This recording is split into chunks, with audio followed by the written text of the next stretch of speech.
how to eat to lose fat for women. Right, let's get into today's episode. We're going to talk about basically this. We're going to talk about the basics of how to eat to lose fat for women. The basic principles. We're going to break down some nutrition ideas, some myths, maybe, and educate you on the basic principles. If you want part two, let me know. Just drop a comment and a like. That's highly appreciated. I'm trying to grow this YouTube channel, so let's get into it.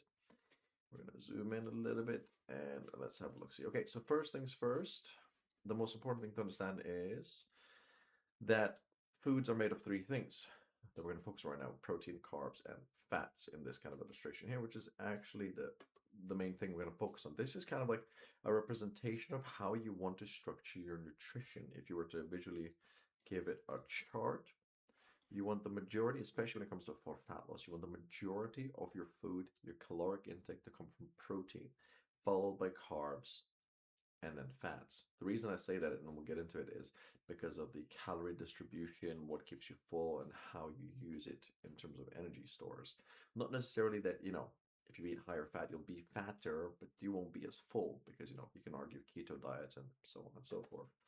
So the first thing is you want to remember is you want to use the 110 rule, or I think there's probably 100 different names for this, but essentially what it means is you want to, when you're looking at nutrition labels for food, you want to have the protein rule of, or 10 to 1, I think it's called 10 to 1 rule. I think that's what it's called. Essentially, where 100 calories of food will have 10 grams of protein. If it does not, it is not a food you should concern yourself with. For example, a Pop-Tart, or let's use even better. Let's use Camembert cheese, right? Let's use cheese. The average cheese will be about 100 calories, will be about 300 grams, will be about 200, 300 calories. Let's say low-fat cheese will be about 300 calories, which will have, 10 grams or 20 grams of protein, but it will also have 300 calories or more, which is not the way we want it to be because of the fat ratio as well, right? So it's not necessarily the leanest source of protein, because what we want to focus on is lean sources of protein. So I've got these two lovely visual representations here. So this is not a lean source of protein, and not a lean source of protein will look like something like this: high density in fat, pretty moderate in protein, and moderate in carbs, right? Whilst what we want you to do is actually do the other way around. We want you to focus on having a high protein food with a moderately low fat and a high or medium carb, right? Excuse me, my chair is having a stroke right now. So what are the reasons for this? Because protein, roughly 30% of the calories you eat from protein, are actually using those calories to digest it. So you're burning the calories and protein while you're eating. We call it the thermic effect of food.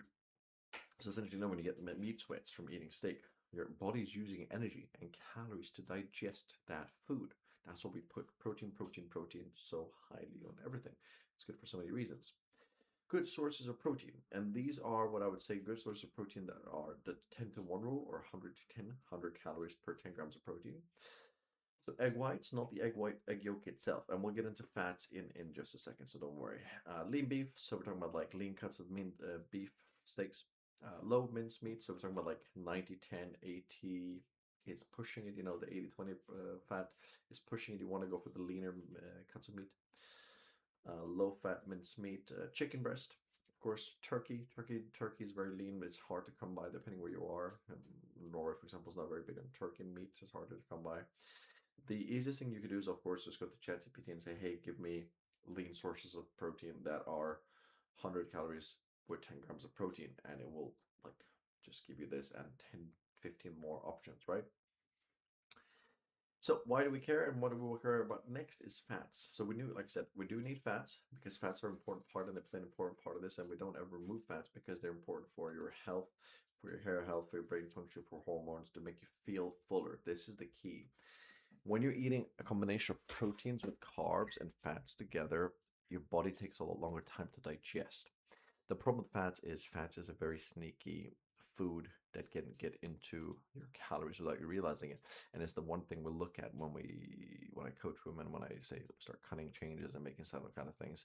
You can take a couple slices of sourdough bread on toast and then spread some peanut butter on the toast, right? And that peanut butter could be an easy 300 to 500 calories without you realizing. So that's one thing we have to look at. But you do need a certain amount, of course, like I said, and especially it helps with you stop being hangry, because when you're dieting and if you cut fat too fast, you'll just get really hangry and bitchy. And not just you, but I'm like talking about myself. I'll get bitchy if I'm not eating enough food or fat. So we don't want to cut it. We just want to be moderate with it and look after it. So this is the importance of. Did I make another one? I did not make another one. Perfect. I made one of these. Very good. So this is important of education and understanding how to eat for fat loss.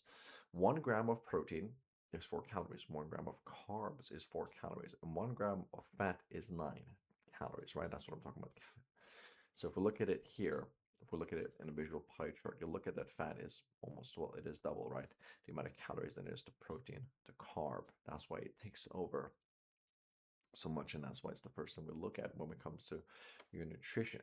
So if you want to eat for fat loss, the number one rule I would focus on is lean sources of protein. That's it, right? That's the first thing to your diet I would change. So next week, Sunday today, Monday tomorrow, when you're doing your weekly grocery shopping, when you're looking at things to get and kind of shopping and going through the labels of foods, pick the lower fat, higher protein options to change this into an opposite. So then the fat is somewhere down here and the protein is up here, right? I think I made another one. I didn't make another one. And then you've immediately probably eliminated, 20 to 40% of your calories out the window just by doing that. I want to keep it simple. I want to keep it to the point. I don't want to get into too much detail, but this can be a very long, comprehensive video. So I'll definitely do a part 2, and we'll get into the fats and carbs more in the next slide. And then we'll talk about training and resistance training, and we'll talk about menopause, and we'll talk about basically all topics that surround women's fat loss. So like the video and subscribe, because if this is growing, it means I'm doing something right. And I'll catch you in the next one.